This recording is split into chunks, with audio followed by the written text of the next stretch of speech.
morning, so I'm thrilled. I told everybody I can't wait to get up there because there's water up there. I'd like to ask our panelists to join me on the stage. We have Susan Matei from Every Voice here. We have Marilyn Carpinterio from she's the director for the state operations at Common Cause. Hey, Marilyn. And we have Jamal Watkins, who's the National Outreach Director for Campaigns at the AFL-CIO. So this panel is about our democracy movement and voting rights and getting money out of politics. And I just want to take a minute to talk about why this means something to me and our union. And, United Airlines went through the longest bankruptcy in airline history, 38 months. And I was in charge of communications at the time. And every single day, it was like 7 in the morning till 1 at night. The attacks kept coming. And they kept coming because they could, because the laws allowed the company to, run over our rights, our normal collective bargaining rights. And so I remember this one day in particular, and the president called me into the office and he said, now I need you to stop working on the communications about the 3 base closures where hundreds of people are being displaced from their homes and the emergency wage cut that's being forced by the bankruptcy court because we just got a call from United and they are going to announce that they're going to furlough another 2,500 people. And there wasn't time to stop. There was not time to stop or do anything because we were running so hard through this bankruptcy. And I told him, I said, Mr. President, I just have to take a minute to stop and cry. And at the end of that self-indulgent minute, I told myself, you know what, we are going to fight like hell to save everything we can so that we can live to fight another day.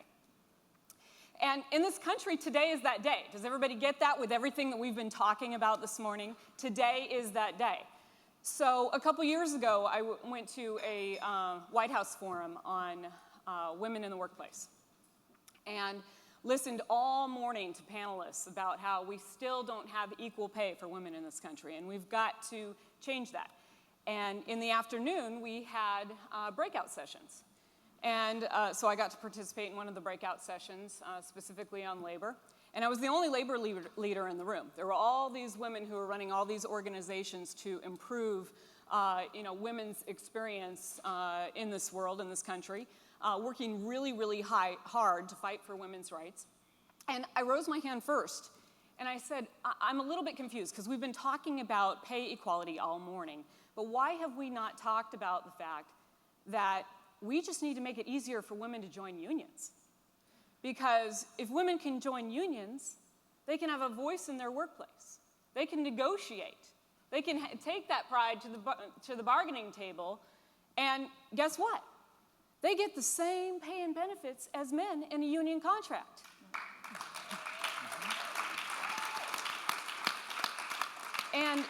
And so why are we not talking about solving equal pay by making it possible for women to join unions? And the moderator looked at me. There was silence. Silence. She looked at me for a minute, and then she said, Cheryl, did you have something? And I kind of went like, okay. And it went on for another hour. Everyone else spoke, and everyone else who spoke was thanked for their remarks. And when the panel was over and the lights were off, the moderator came up to me and said, I just really wanted to thank you for your contributions today. That was really important what you said. And I went, now that everybody's gone? I said, look, I'm really, really happy that we have a president who is willing to say the word union. But the failure to champion through the Employee Free Choice Act and the continued attempt to make federal workers, to balance the budget off the backs of federal workers with cuts to their retirement and their pay, is not going to help you actually move this country forward. That is not inspirational. We have to fight every single day just to hang on to what we had yesterday. That is not inspirational, and that does not allow us to organize or say, hey, come be a part of the labor movement where you can fight like hell to save what you have today. That's not inspirational, and that's not helpful. And guess what else? It's not smart. because we are the last ones standing in the way of the corporate elite taking over all the control of the money and control of our government.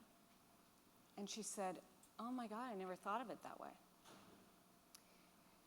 And so that was a real learning moment for me. But when I think about it, what I think is really important, especially for this discussion, is that every other woman in that room who has the same goals I have, they were silent too.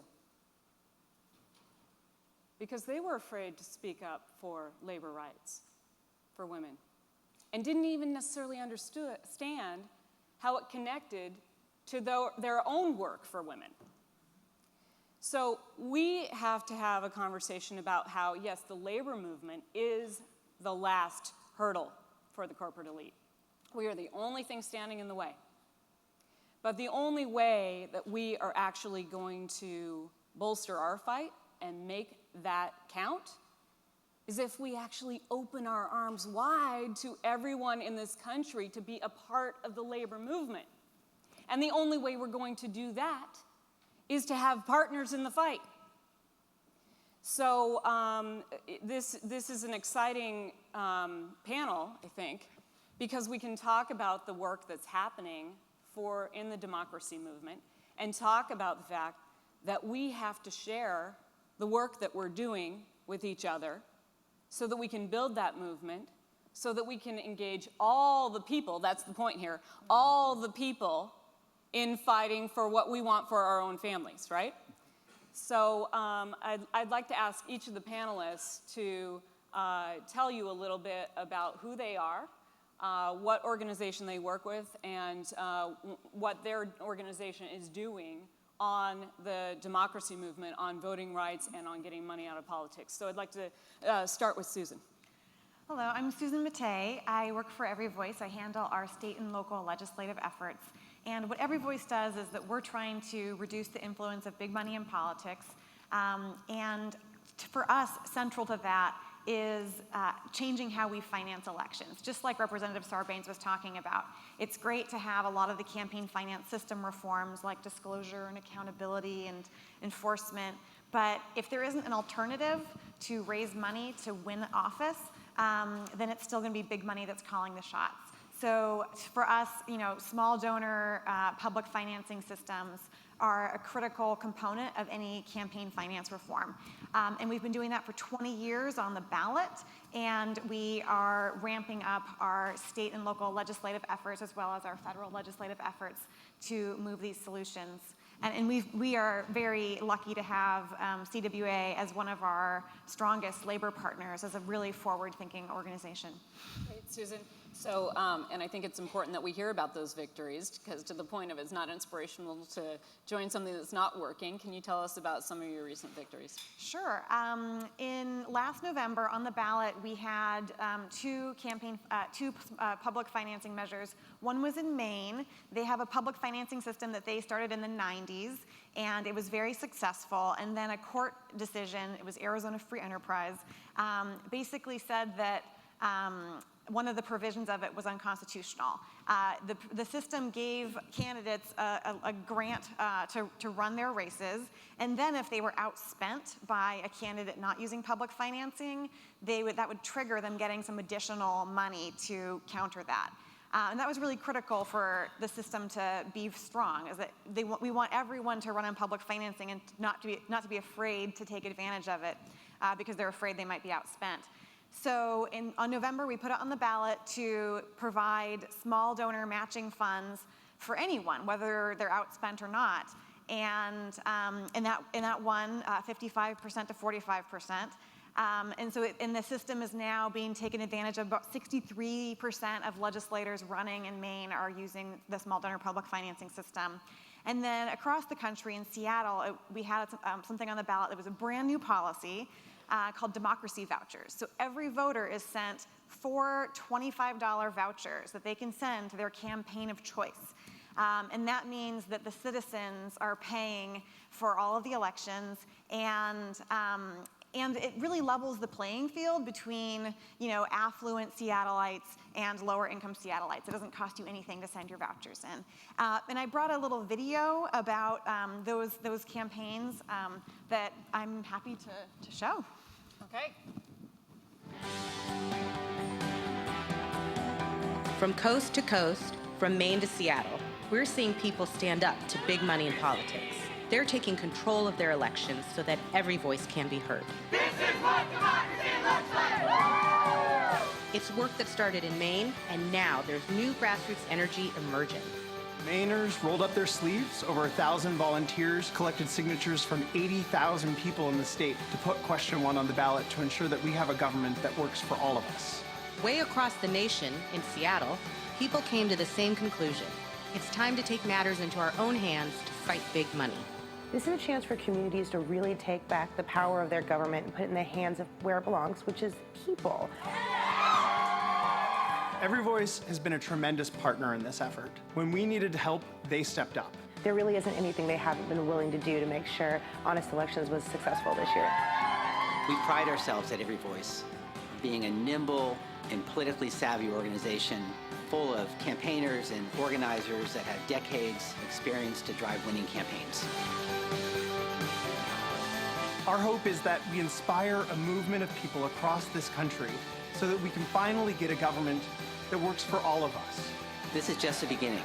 We're winning in Maine, in Seattle, and next year we'll win in a half a dozen other places. We know we can change things for the better. Let's do this! Let's do this! Let's do this! Let's do this. Let's do this.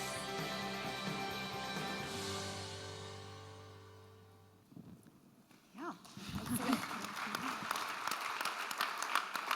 So it's exciting because when you think about the big problems that we have, we talk about voting rights, we talk about money in politics. When you just talk about that, that seems like an overwhelming wall. But when you break it down and you take on these local fights, you can really make a difference. Yep. So, Marilyn, can you tell us a little bit about who you are and your work at Common Cause? Sure, I'm Marilyn Carpentero. I'm the Director for States at Common Cause. And first, special shout out to the New Jersey delegation as a former New Jersey advocate.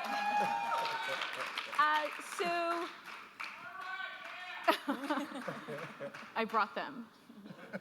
So Common Cause, we are a national nonpartisan organization that really works to hold government accountable and build a broader and inclusive democracy.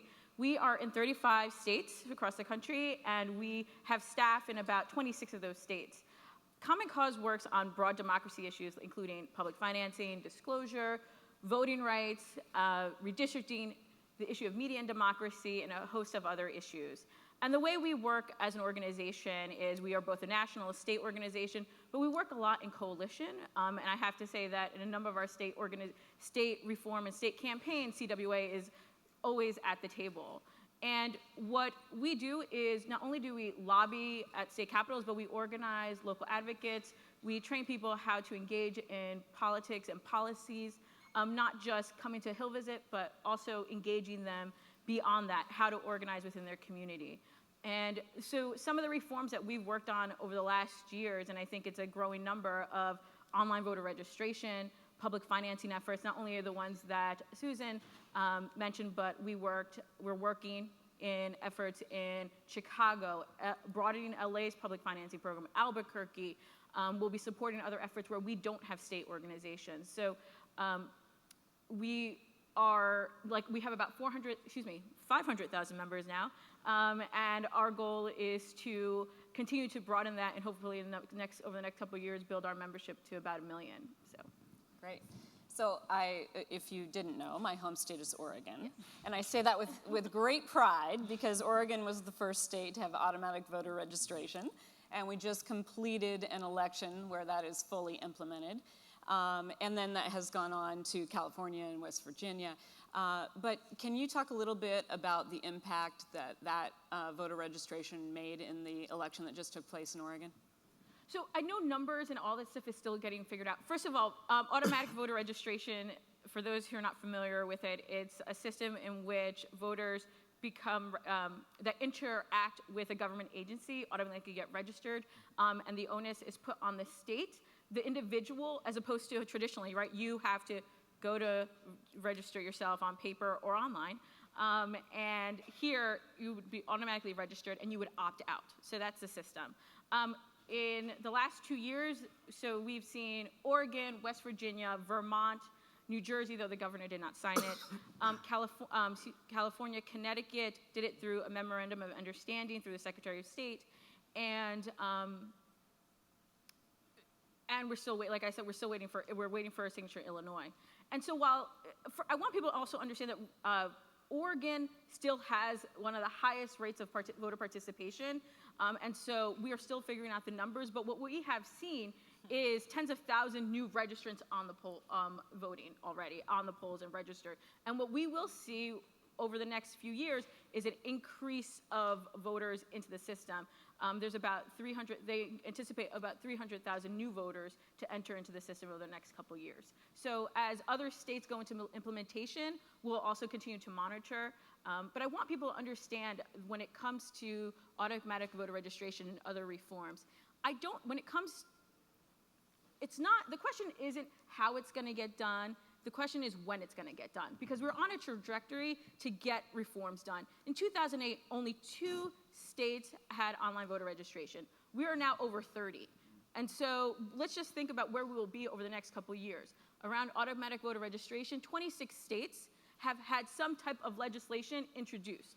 So I think we as a community who work on broad democracy issues need to stand together and understand that it may not happen today, but if you build and do the work locally and build your coalitions that are diverse, inclusive, and that are representative of the communities that will be impacted, that we will get there over the next couple of years. So if it's not in your state yet, stay tuned. I think it will be there soon. Great. And then we mentioned West Virginia. So, what is the significance of having a red state like West Virginia be included in this kind of process? So West Virginia is, I think most of us, when we think about trying to move proactive reforms, West Virginia does not come to the top of our list. However, West Virginia is the first state where we had overwhelming bipartisan support for reform. And what happened in that state was there were efforts by the Republicans to move a voter identification legislation. It was bound to happen, but with regards to the Republicans controlling the legislature, right? And so what happened was the Democrats were pushing back, advocates were pushing back, but there was an opportunity where they said, well, if you're going to move this, we need to move something a positive reform. So the dialogues happened about, which traditionally haven't happened when you have such split legislatures, when you have an overwhelming majority. So here, what we learned from West Virginia is to learn that these conversations with Republicans need to happen early. They need to happen often because there are opportunities on voter reforms to move a system. And there are, among the 28 states that have had a bill introduced, many of them are controlled by Republicans. Okay, thank you. And Jamal, why don't you tell us a little bit about your position at the AFL-CIO, and then what we'd like to hear about is some of the challenges and opportunities in restoring or advancing voting rights.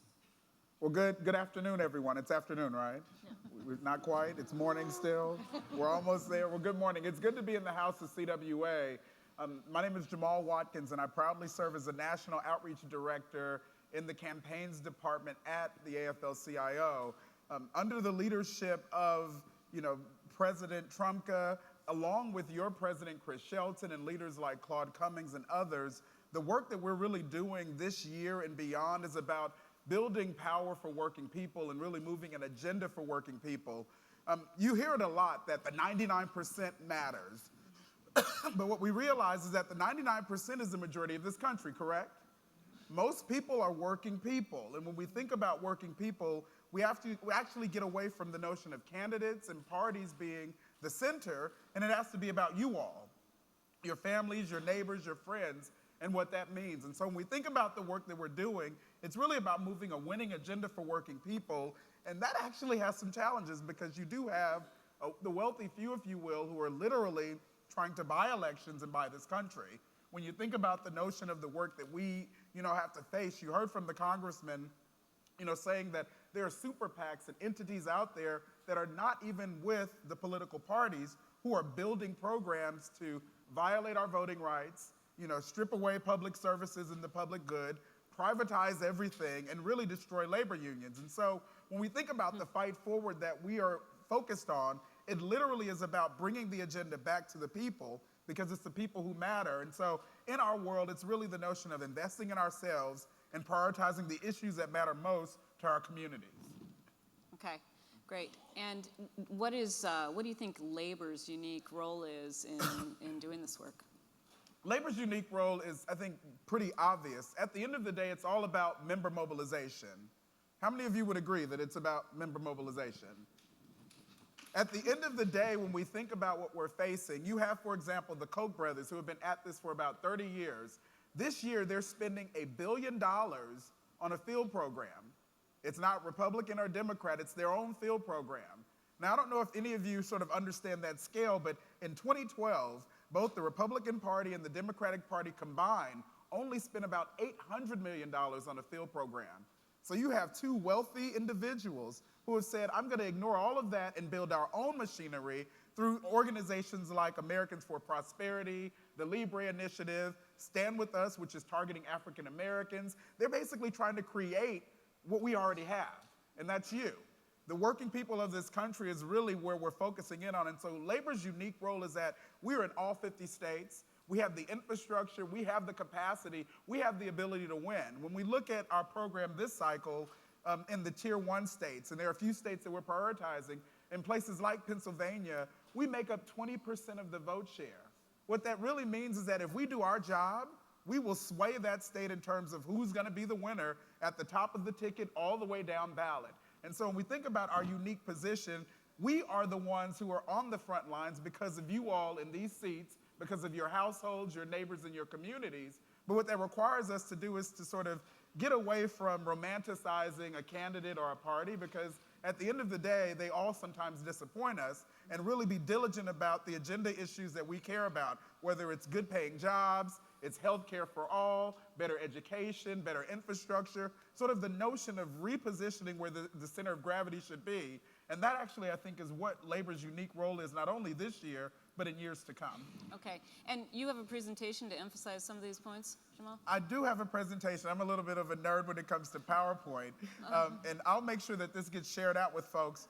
I'm not gonna go through all the slides, but a couple of things that we should note about the state of play is that the demographics have changed in this country. As we all know, the country is becoming more and more diverse, and that has actually thrown politics on top of its head. When you look at President Obama, he won because he had a coalition of diverse individuals who were able to bring him into office, if you will. But what was key about that was the 2 million volunteers. And as I stressed in terms of activism and member activists, about 400,000 to 600,000 of these volunteers were labor union members. How many of you volunteered for President Obama at some point? So you actually were the engine and the power that made this happen. We had never seen this type of volunteer field program before in the history of presidential election cycles. And as we talked about a little bit, what this really means is that we're fighting against a few wealthy individuals and the notion of the 1%. It's scary that only 8 people control about 44% of the wealth in this country.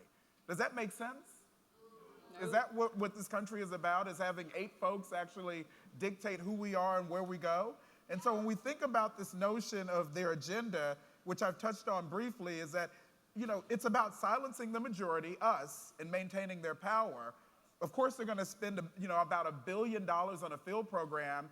And what's scary about this, as I said, is it's buying individuals. When you see a thing like Concerned Vets for Americans who are paid for by the Koch brothers, there's something wrong. Because the majority of veterans are working people. They're not billionaires. They're not a part of that class of individuals. And so we're dealing with the paradigm shift that we've never seen before. So we should lead. And at the end of the day, when we think about our infrastructure, and I'm only going to touch upon this briefly, is that, you hear about super PACs and this notion that they're building all this wealth. But we decided this year that we would invest in ourselves. I want you to turn to your neighbor and say, we should invest in ourselves. At the end of the day, that should be the notion for all working people, is how do we invest in ourselves? When you hear the congressman talk about, financing campaigns in terms of small donor match, the work of Every Voice, the work of Common Cause, it's that notion that we have to invest in ourselves and stop giving our money to someone else who doesn't really value and respect the interests of working people. And so at the end of the day, we're dealing with things like voter suppression, which I'm going to skip through and go to this slide because I think this one will tell the real story, is that it's about gerrymandering, voter ID laws, fewer polling places, which actually results in someone winning. How do you win an election? You actually have to get the majority of the votes usually. But if you can't get the majority of the votes, then the other way to win an election is to keep people home who will vote against you. And so we're seeing that in state after state in terms of policies that are being pushed through. This last slide I'll touch on, and then we'll turn it back over, is that voter suppression could stop more than 1.3 million voters in swing states. That means that in 12 states considered up for grabs like Virginia, North Carolina, Wisconsin, and Ohio, they've already passed laws to do this.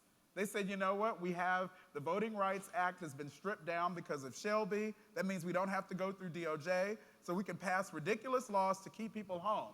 For example, 900,000 people voted early through the early vote system in North Carolina in 2012. So guess what they decided to do? Get rid of early vote. And so that means that 900,000 voters will have to vote on one day, and the likelihood is that the majority of them won't vote at all. In Florida, for example, they cut early vote by 8 hours, and that's going to jeopardize 225,000 votes because those folks who have jobs and responsibilities don't all have the luxury of voting on that one single day called Election Day. And so we're seeing these tactics be used because if you can't get the majority of the people to vote for you, then at least you can keep people home who are going to vote against you. And so that's what we're fighting against fundamentally in this space.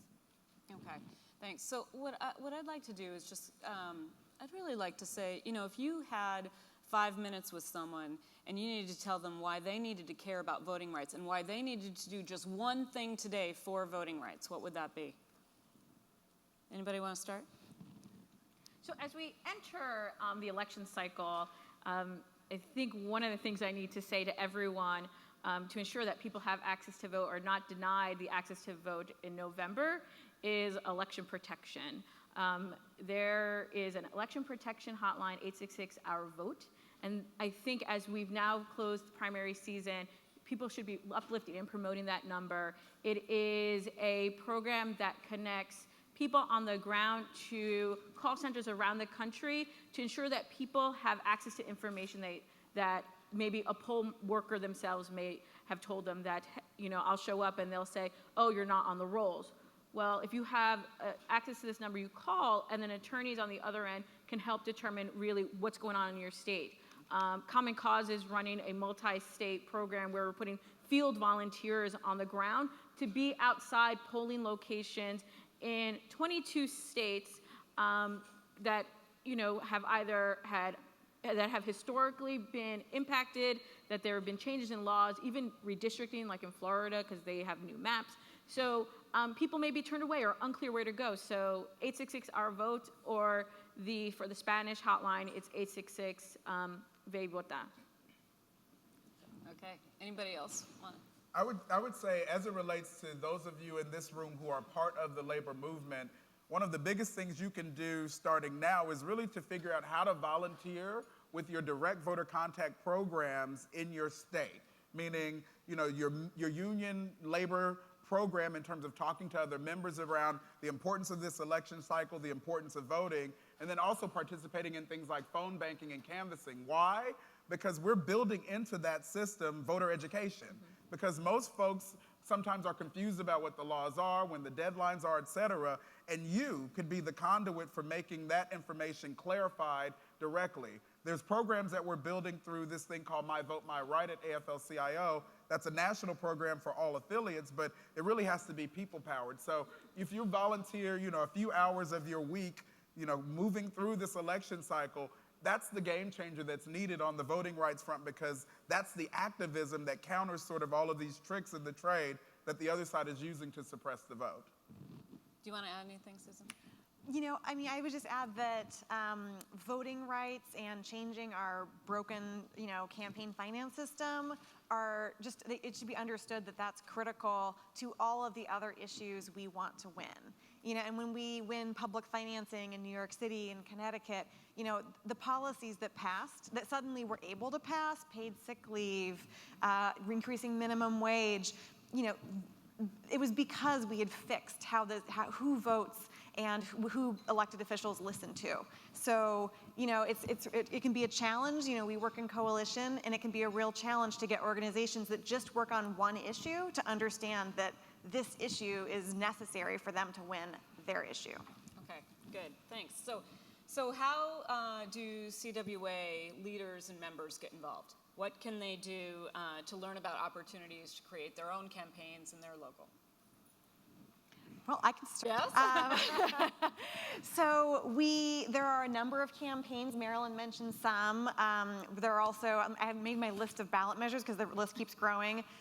Public financing, fixing the system in Arizona is on the ballot this November. A new system's on the ballot in Miami-Dade County this November. Howard County, Maryland. Berkeley, California. South Dakota. Washington State, my home state. Albuquerque, New Mexico, and probably Denver. It's going to be on the ballot, so it's a great, if you guys want to get involved in those campaigns. I'm sure there's a way through Common Cause, but also Every Voice does a lot in partnership with them and lots of people. I would go to everyvoice.org, sign up for emails. We activate people to get involved and send emails when it's that critical moment where you're trying to influence a key vote. And then also we're coming up with a list of legislative campaigns for next year. We'll probably be in LA next year, DC again next year, Chicago's still going to go on next year. And we're looking at states, possibly Oregon, Minnesota. We're looking at some red states. Can we win this in Nebraska? Definitely some campaigns are happening, and if you go to everyvoice.org, we can plug you into those. But also, if you feel like you guys could pass some of these reforms in your states or cities, it would be great to let me know. I brought a stack of business cards. Otherwise, I'm Susan M. at everyvoice.org. Let me know, because we're in that process of figuring out where we want to really target our energy next year. Okay, anybody want to? So I echo everything with regards to states. I'll just take it to the next level. At the national level, there is a coalition that we launched, this Fight Big Money agenda campaign, to really pressure members of Congress and, of course, members of Congress, congressional candidates, and the presidential candidates to come out on pro-democracy issues.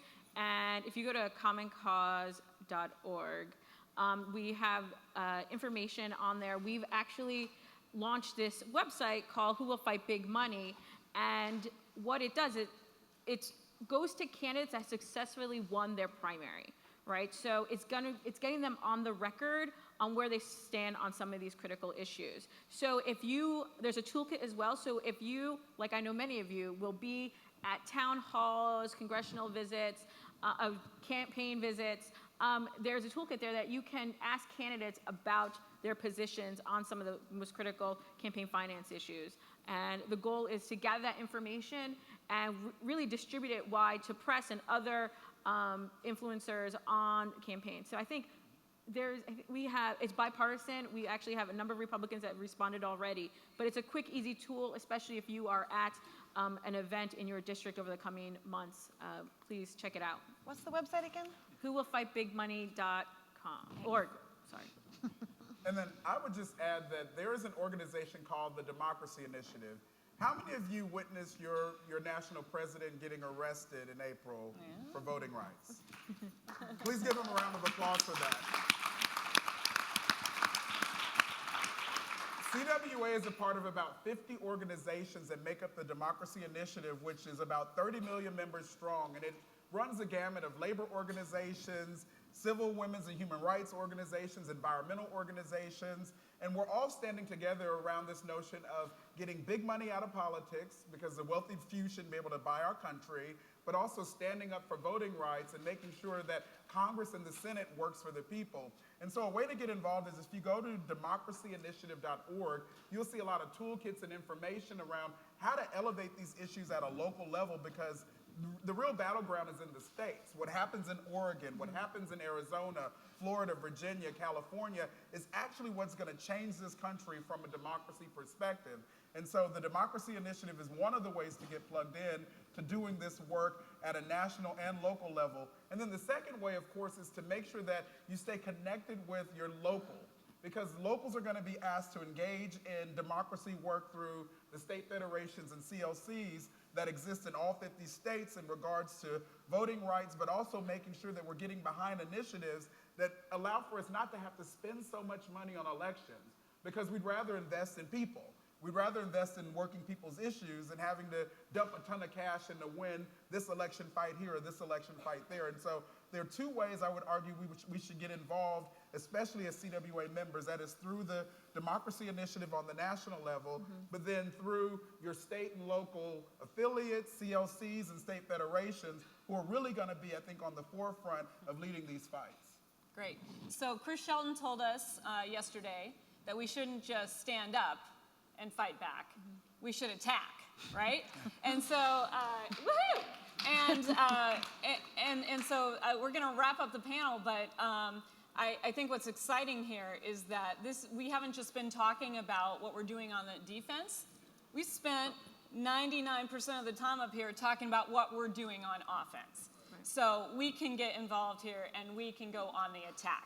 And so I want to thank Every Voice and Common Cause and Jamal from the AFL-CIO for being with us today, and also for working with CWA every single day in going on the attack. So thanks very much.